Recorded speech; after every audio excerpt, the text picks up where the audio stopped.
you've helped like 3 million CEOs or some crazy number out there. Okay, upshift their professionalism and upshift their thinking. I'm not sure where we start with that, but let's just start with what motivated you to start getting into this world and upshifting your thinking so you could teach others. Oh, thank you, Ken. It was a personal experience. I grew up in Africa, I grew up in Nigeria, and my dad was, he used to work for the government and then started his own business. It was a construction business.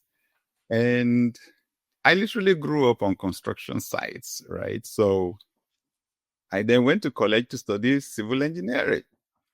And while I was in college, I was a director in his company.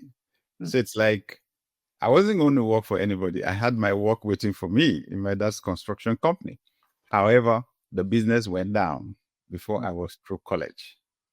So when I got out, I had to search for a job. And that was hard. It took me almost 2 years to get a job.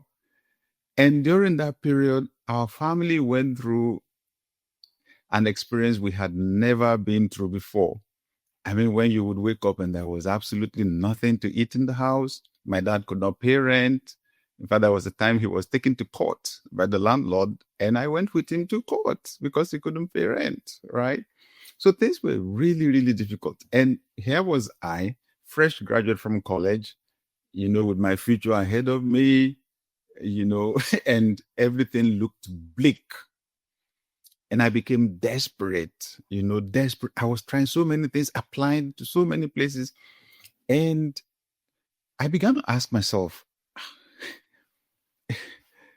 I can't be finished even before I start. Is there any sure way? It sounds like you were finished before you started. Right? I'm getting depressed just listening to you. But yeah, go ahead. Well, I know this has a good ending, so go ahead. Right. So that was it. It was so tough for me, but I began to read books. I was trying to find out, are there any principles, any sure steps one can take to get a good outcome in life?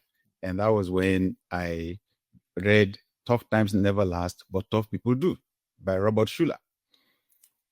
And that was where my mindset began to change, because I read in the book, attitudes are more important than facts.